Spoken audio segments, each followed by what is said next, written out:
नमस्कार, मैं शंभू कुमार सिंह और आप देख रहे हैं नेशनल दस्तक। सोचिए, जो चापलूस होते हैं ना, वो चापलूस ही होती है। एक वीडियो सोशल मीडिया पर वायरल हो रहा है।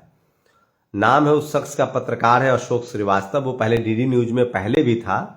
मनमोहन सिंह के प्रेस कॉन्फ्रेंस में एक सवाल पूछूंगा और उसके बाद नविका कुमार का एक वीडियो वायरल हो रहा है। वो लास्ट प्रेस कॉन्फ्रेंस है प्रधानमंत्री के तौर पे, भारत के प्रधानमंत्री के तौर पे मनमोहन सिंह का।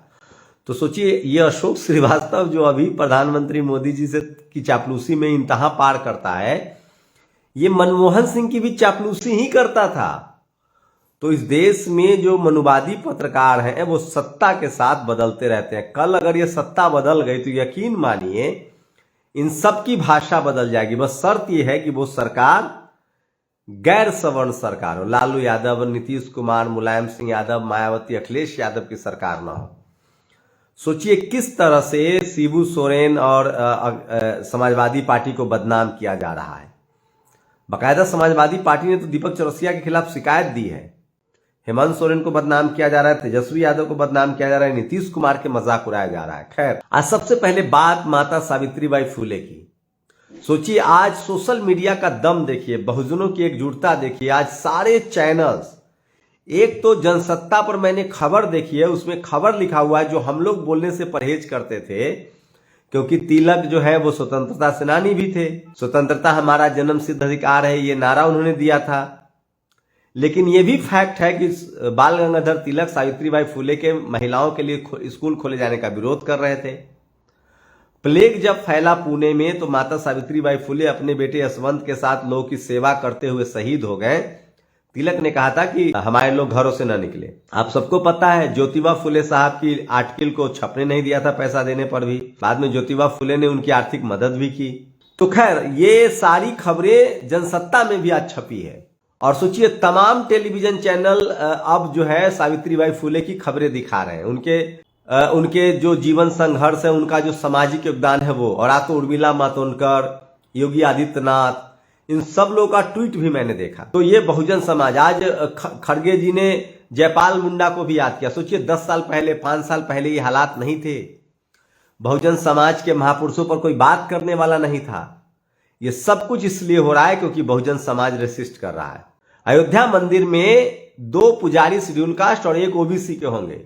सोचिए, आपको पुजारी बना दिया जाएगा लेकिन कलेक्टर नहीं बनाया जाएगा। आईसीसीएसआर की भर्ती निकली है, economic weaker section Sudama quota को फ्री में फॉर्म मिलेगा और एससी एसटी ओबीसी को पैसा देना पड़ेगा। जबकि आपको बता दूं कि इकोनॉमिक वीकर सेक्शन मतलब 8 लाख रुपए सालाना कमाने वाला आदमी को आर्थिक आधार पर आरक्षण मिल रहा है और 6 लाख रुपए सालाना कमाने वाला ओबीसी क्रीमी लेयर में है।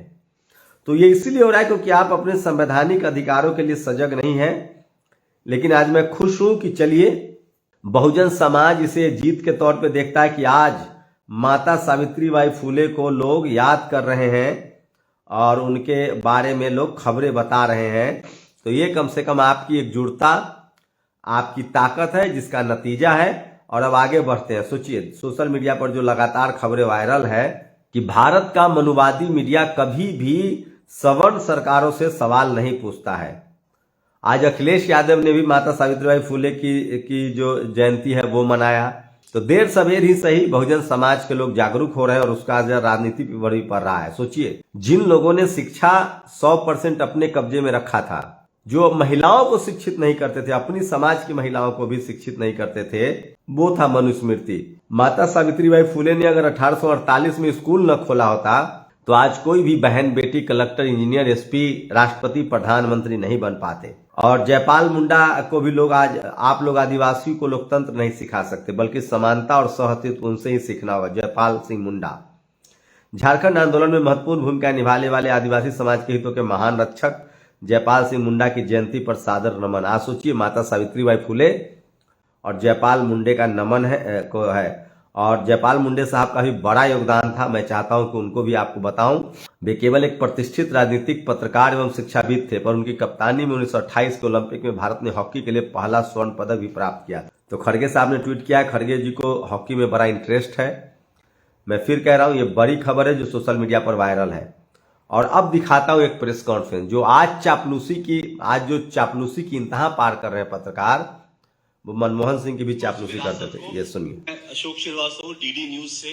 प्रधानमंत्री, जब आप वित्त मंत्री थे तो आप जो आर्थिक उदारवाद की जो नीतियां शुरू की, आपकी वित्त मंत्री के रूप में उस विरासत को आज भी देश याद करता है।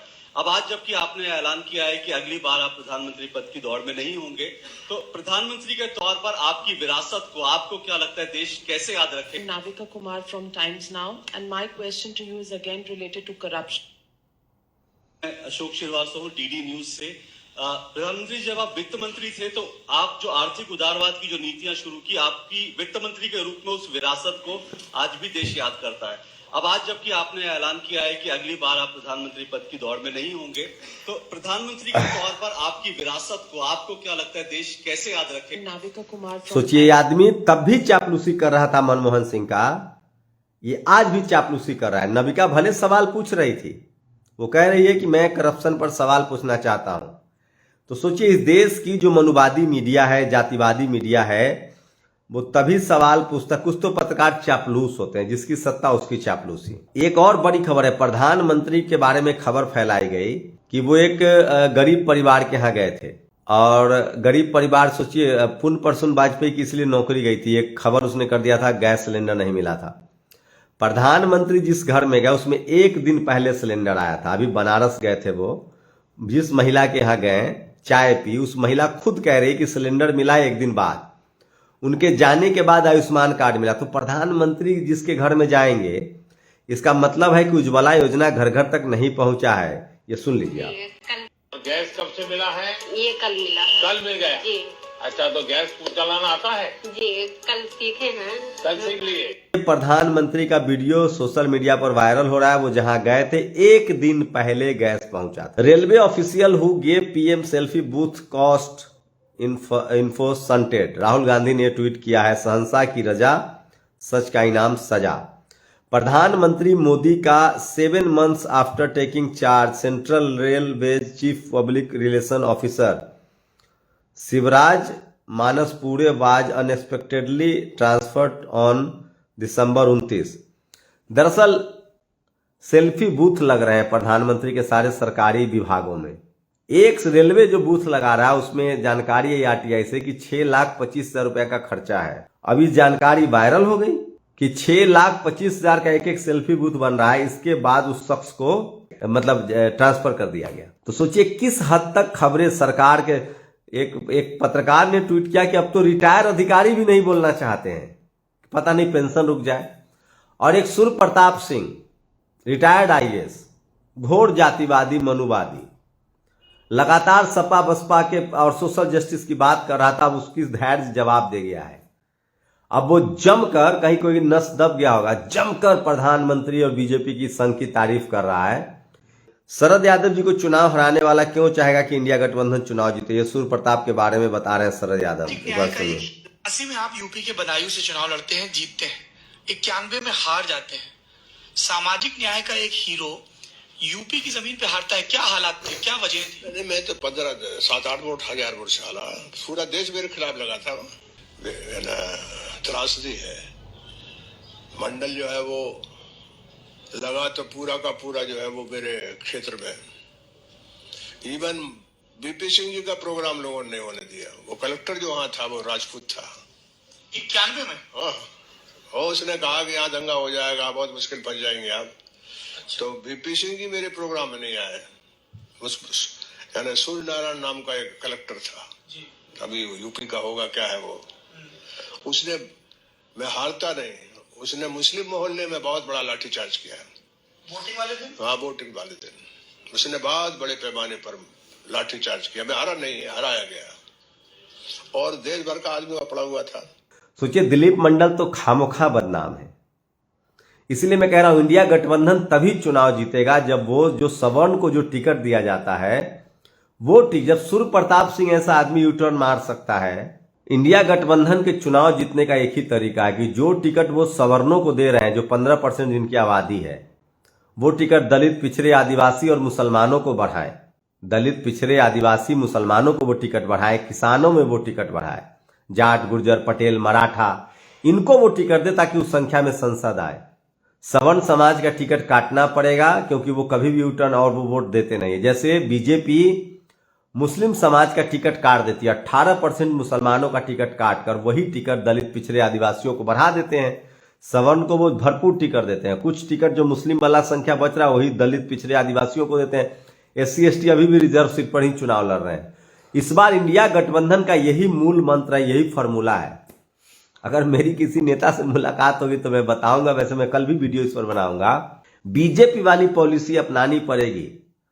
जैसे वो मुस्लिम समाज को टिकट नहीं देते हैं, इन लोग सवर्ण समाज को टिकट देना बंद कर दे। जो वोट नहीं दे रहा उनको टिकट क्यों देना? चुनाव जीत जाएगा इंडिया गठबंधन, हमसे दावा करवा ले। लेकिन सोचिए, नीतीश जी हो या अखिलेश जी हो, ये लोग पता नहीं सवर्ण समाज को टिकट क्यों देते हैं। उनका वोट तो आना नहीं जब सूर्य प्रताप सिंह जैसे लोग टर्न मार रहे हैं। तो ये बड़ा सवाल है। कल से इसी पर वीडियो बनेगा, आप लोग अपनी प्रतिक्रिया जरूर दीजिएगा कि जब मुस्लिम समाज को टिकट नहीं देती है बीजेपी, ध्रुवीकरण करती है, तो क्या गैर सवर्णों को टिकट बढ़ाकर इंडिया गठबंधन चुनाव नहीं जीत सकता है? सबसे बड़ा सवाल है। शुक्रिया। नेशनल दस्तक की आपसे गुजारिश है कि अगर इसको बचाना चाहते हैं तो नेशनल दस्तक को सब्सक्राइब करने के लिए रेड कलर के सब्सक्राइब बटन को दबाएं, फिर बेल आइकन की घंटी दबाएं। नेशनल दस्तक को बचाने के लिए बहुत जरूरी है कि हर खबर को शेयर करें, लाइक करें, कमेंट जरूर करें।